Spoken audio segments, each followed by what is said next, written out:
Pemirsa, polisi menangkap pelaku yang diduga mengunggah foto Wakil Presiden Ma'ruf Amin dengan pemain film dewasa Jepang. Usai ditangkap, pelaku akhirnya mengutarakan permintaan maaf dirinya.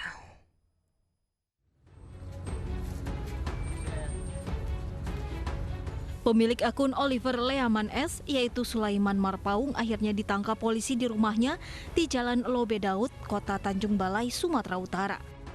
Menurut Abdul Jalil Sinaga, Kepala Lingkungan, Sulaiman rencananya akan dibawa ke Jakarta atas dugaan kasus penghinaan terhadap Wakil Presiden Ma'ruf Amin di media sosial. Sulaiman merupakan seorang pengurus Majelis Ulama Indonesia, Kecamatan Seitualang Raso, di Kota Tanjung Balai, Sumatera Utara. Pelaku mengaku menyesali perbuatannya dan meminta maaf kepada Wapres Ma'ruf Amin dan masyarakat. Dari itu saya selama pribadi memohon maaf. Kita berharap untuk pihak-pihak yang terkait dapat kiranya memaafkan kesalahan saya. Atas dugaan postingan saya ada indikasi telah menghina Kiai Haji Ma'ruf Amin selaku Wakil Presiden RI Republik Indonesia. Sementara itu, Bareskrim Polri telah mengambil alih kasus dugaan penghinaan Wakil Presiden oleh oknum pengurus MUI. Berdasarkan bukti permulaan yang cukup, yaitu pemeriksaan 3 orang saksi dan penyitaan terhadap barang bukti berupa 3 lembar screenshot, laman postingan dan profil akun Facebook, 1 buah flash disk berisi screenshot laman postingan dan profil akun Facebook atas nama Oliver Leaman S. Kasus selanjutnya disidik oleh Bareskrim Polri, yaitu Direktorat Tindak Pidana Siber Bareskrim Polri yang sebelumnya ditangani oleh Polres Tanjung Balai, selanjutnya dilimpahkan ke Bareskrim Polri. Meski telah meminta maaf, pelaku tetap terancam hukuman pidana 6 tahun penjara dan denda 1 miliar rupiah. Tim Liputan iNews melaporkan. Pemirsa, aksi vandalisme yang terjadi di salah satu musola di wilayah Tangerang disesalkan oleh banyak pihak, termasuk oleh Wakil Menteri Agama Zainud Tauhid yang meminta polisi untuk mengusut kasus vandalisme hingga tuntas. Pasca aksi vandalisme yang dilakukan tersangka SK, warga dibantu aparat membersihkan rumah ibadah agar bisa digunakan kembali. Pelaku SK yang tinggal tidak jauh dari lokasi kejadian ditangkap polisi di rumahnya. Polisi kemudian menetapkan tersangka dan menahan pelaku. Perbuatan pelaku disesalkan banyak pihak. Wakil Menteri Agama Zainud Tauhid meminta polisi mengusut motif pelaku berbuat nekat mencoret dinding rumah ibadah di Tangerang. Saya nyatakan bahwa tindakan tersebut adalah kriminal dan patut disesalkan. Harusnya kegiatan-kegiatan seperti itu tidak terjadi. Apalagi ini terjadi di rumah ibadah yang kita muliakan, yang kita hormati, ya, yang kita sucikan. Untuk itu kami meminta kepada aparat kepolisian yang pertama memberikan apresiasi dengan cepat tanggap langsung menangkap orang yang melakukan hal tersebut. Yang kedua, melakukan penelusuran, pendalaman apa motif yang dilakukan. Perbuatan pelaku mencoret dinding musola tidak dibenarkan. Warga diminta tenang dan menyerahkan sepenuhnya kepada pihak kepolisian. Tersangka dijerat pasal 156 KUHP tentang penodaan agama dengan ancaman hukuman 5 tahun penjara. Dari Jakarta, Naomi dan Suryali Santoso, iNews melaporkan. 4 terdakwa kasus penipuan investasi Mimiles divonis bebas Majelis Hakim Pengadilan Negeri Surabaya, Jawa Timur. Sebelumnya, Pengadilan Negeri Surabaya juga memvonis bebas bos Mimiles Kamal Taracan Mircandani.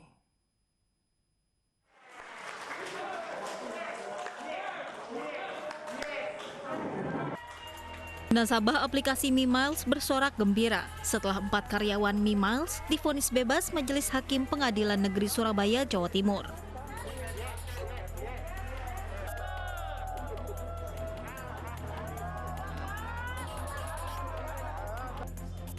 Dalam sidang yang digelar secara virtual ini, majelis hakim menyatakan 4 terdakwa, yaitu Fatah Suhanda, Martini Luisa, Sri Winjaswati, dan Prima Hendika tidak terbukti melanggar hukum dan menjalankan bisnis Mimiles yang dikelola PT Kam & Kam.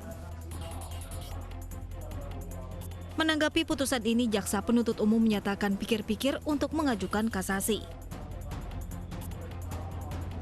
Sebelumnya, para terdakwa dituntut 5 tahun penjara. Menyatakan terdakwa Fatah Suhanda tidak terbukti secara sah dan meyakinkan bersalah melakukan tindak pidana seperti dimaksud dalam dakwaan ke-1 primer, dakwaan ke-1 subsidiar maupun dakwaan kedua penuntut umum. 2. Membebaskan terdakwa Fatah Suhanda dari seluruh dakwaan penuntut umum tersebut. Ya kami masih ada waktu kan Pak hari ini kan, jadi kami masih jatakan pikir sambil lapor ke pimpinan. Secara aturan sih ya perkara bisa kasasi kan, tapi kan tetap lapor pimpinan. Sebelumnya, Majelis Hakim Pengadilan Negeri Surabaya juga telah memutus bebas pimpinan Mimiles, Direktur Utama PT Kam & Kam, selaku pemilik aplikasi Mimiles, Kamal Taracan Mirchandani. Majelis Hakim yang dipimpin oleh Yohanes Hehamoni menyatakan bahwa pimpinan PT Kam & Kam ini tidak bersalah dan tidak ada satupun dakwaan yang terbukti. Sebelumnya, Kamal didakwa dengan kasus pencucian uang dan penipuan dengan total kerugian mencapai lebih dari 750 miliar rupiah. Ayo monggo kita merapat kembali, kita bersatu kembali gitu. Setelah pimpinan Mimiles, Kamal Taracan Mirchandani diputus bebas oleh Pengadilan Negeri Surabaya atas dugaan kasus investasi bodong, sejumlah member Mimiles mengaku senang. Anggota yang masih bertahan ini pun berharap Mimiles dapat menyelesaikan urusan yang sempat terhambat lantaran adanya proses hukum oleh penegak hukum. Selain itu, para member ini meyakini Mimiles tidak termasuk dalam investasi bodong, melainkan bergerak pada slot iklan berbasis aplikasi. Dan kami sebagai member sangat mengucap syukur dan berterima kasih kepada instansi-instansi juga Polda yang ada di Surabaya dan pihak-pihak hakim yang ada di Surabaya yang sudah meluluskan semua harapan daripada kami member. Kami di sini hanya ingin menyatakan bahwa kami tidak pernah dirugikan dan member-member tidak pernah dirugikan. Sampai saat ini kami tetap menyupport. Mereka berharap agar para member yang kecewa dengan Mimiles dapat kembali bergabung dan memberikan dukungan kepada Mimiles. Tim Liputan iNews melaporkan. Pemirsa, rancangan Undang-Undang Omnibus Law Cipta Kerja hampir rampung. DPR dan pemerintah telah membahas masalah-masalah utama, diantaranya klaster ketenagakerjaan. Tetapi menjelang penyelesaian, beberapa kalangan buruh tetap menolak dengan ancaman mogok nasional. Rancangan Undang-Undang Omnibus Law Cipta Kerja menuju tahap final. Badan Legislasi DPR bersama pemerintah telah tuntas membahas lebih dari 7.000 daftar inventarisasi masalah. Salah satu pembahasan utama yaitu klaster ketenagakerjaan. Klaster ini paling banyak disorot karena munculnya berbagai protes dari kalangan buruh. Terdapat 7 substansi utama yang diajukan pemerintah untuk perubahan Undang-Undang Nomor 13 Tahun 2003 tentang ketenagakerjaan dalam RUU Cipta Kerja, yaitu pesangon, upah minimum, jaminan kehilangan pekerjaan, waktu kerja, tenaga kerja asing, outsourcing, dan pekerja kontrak yang berstatus perjanjian kerja waktu tertentu atau PKWT. Dalam pembahasan, menurut pemerintah dan DPR, terdapat sejumlah peraturan yang saat ini masih lemah dan belum melindungi pekerja, salah satunya PKWT. Ya, isu yang paling hot, paling panas itu adalah terkait dengan isu ketenagakerjaan. Satu tentang PKWT, perjanjian kerja dengan waktu tertentu. Itu kita delegasikan kepada peraturan pemerintah untuk syarat-syaratnya.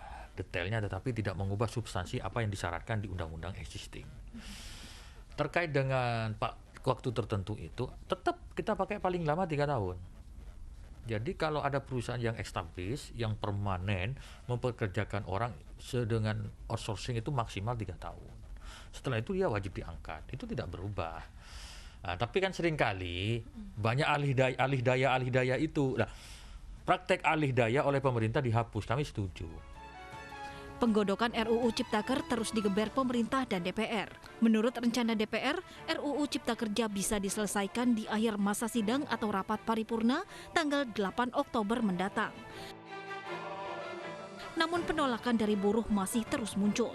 Bahkan puluhan pimpinan konfederasi dan federasi serikat pekerja mengancam akan mogok nasional pada 6 hingga 8 Oktober 2020 sebagai bentuk penolakan terhadap Omnibus Law. Rencananya para buruh akan mogok bekerja dan keluar dari lokasi produksi, lalu berkumpul di lokasi yang telah ditentukan masing-masing serikat pekerja. Tim Liputan iNews melaporkan.